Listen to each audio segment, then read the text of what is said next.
इ ताब हौनब्रो मरम मदुना हुजी तंपाक्सिदा यमु Kuldeep Singh security adviser governor हुन्ना कदबा थोक्चरपा अंगांजिंग भांगे खुलाई पिखलो कुकीगिदा लाउलो सोदना हुजी करिमा लौबा गमदे लेमना थाबा यारोय हमता किसिदा कुकी फाद्रबा मणिपुरदगी सिक्योरिटी एडवाइजर लमित तुमित खंगदबा मयांग मचा अमा थमजलगा ngayok चफुदा ngaयो इकरिनो सेंटरदासु सानानिमा मवंगदा मैते यखोदे सानागनो मरम मदुना हुजिमा गवर्नर अमदी सिक्योरिटी एडवाइजर अमदी चीफ सेक्रेटरी खुदकता फिल्ड कुमागा नसागी नथौ तौरुराव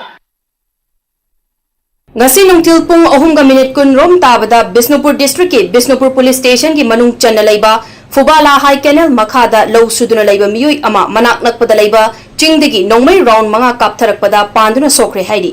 nongmai na panduna sokiba miyoi adu Fubala awang maning lekai dagi ningthogjam biren chei haidi ma ki oi thangba khudangda nongmai maruna panbadagi hoduna lei haidi मा खुदक्ता Bishnupur district hospital दा पुकतुना lichen नखरे पनबे याबदी हौकिबा जुन तरागा मंगादा हाइरिबा मफम असिदगी नोंमै कापथरकले हाइना किबा लेख्रे अदुमकपु police की माइकेदगी नोंमै कापलकिबा लेते मियाम मिपाइनगनु हाइकिबा लेख्रे पुबला सिंगेरो पुरेंजे सिगी खादा हाइदा हाइकिनिंग ने हेक मखा ले हाइकिनिंग के संदर लमसे दु जगह से सिंगेरो की लपुंदो लपुन नहीं लपुन की एरिया से हाई समझ के हम जगह सिंगेरो लपुन सिंगेरो लपुन लौजिमा चीफ सेक्रेटरी अमदी डीजीपी अमदी गवर्नर फुबाला द खुदक तो कुबा कदबनी करी बरंगिरो न खोइना काफलोय कुकीना शांति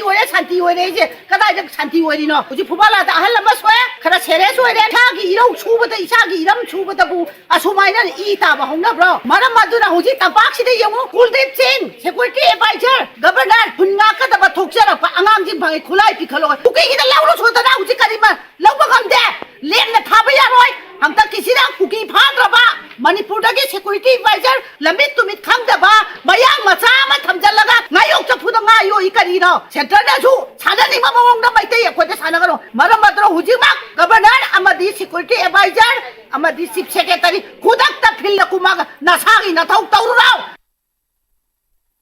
ngasi nungtil pung 3:10 rom tabada Bisnupur district ki Bisnupur police station ki manung channa leiba Fubala high canal makhada low suduna leiba miyoi ama manak nakpada leiba chingdagi nongmai round manga kaptharakpada panduna sokre haidi nongmai na panduna sokiba miyoi adu Fubala awang maning lekai dagi ningthogjam biren chahi kunni haidi ma ki oi thangba khudangda nongmai maruna panbadagi hoduna lei haidi मा खुदक्ता Bishnupur district hospital दा पुकतुना lichen नखरे पनबे याबदी हौकिबा जुन तरागा मंगादा हाइरिबा मफम असिदगी नोंमै कापथरकले हाइना किबा लेख्रे अदुमकपु police की माइकेदगी नोंमै कापलकिबा लेते मियाम मिपाइनगनु हाइकिबा लेख्रे पुबला सिंगेरो पुरेंजे सिगी खादा हाइदा हाइकिनिंग ने हेक मखा ले हाइकिनिंग के संदर लमसे दु जगह से सिंगेरो की लपुंदो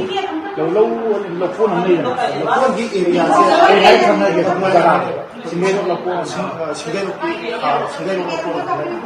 लौजिमा चीफ सेक्रेटरी अमदी डीजीपी अमदी गवर्नर फुबाला द खुदक तो कुबा कदबनी करी बरंगिरो न खोइना काफलोय कुकीना शांति ओरे जे कदाय जग शांति ओरिनो हुजि फुबाला द अहल लमस होय खरा सेरेस ओरे थागी इरौ छुबद इसागी इरम छुबदबु असुमाइना इ ताब हौनब्रो मरम मदुना हुजि तंपाक्सिदा यमु Kuldeep Singh security adviser governor हुन्ना कदबा थोक्चरपा अंगांजिंग भांगे खुलाई पिखलो कुकीगिदा लाउलो सोदना हुजि करिमा लौबा गमदे लेमना थाबा यारोय हमता किसिदा कुकी फाद्रबा मणिपुरदगी सिक्योरिटी एडवाइजर लमित तुमित खंगदबा मयांग मचा अमा थमजलगा ngayok चफुदा ngayo इकरिनो सेंटरदासु सानानिमा मवंगदा मैते यखोदे सानागनो मरम मदुना हुजिमा गवर्नर अमदी सिक्योरिटी एडवाइजर अमदी चीफ सेक्रेटरी खुदकता फिल्ड कुमागा नसागी नथौ तौरुराव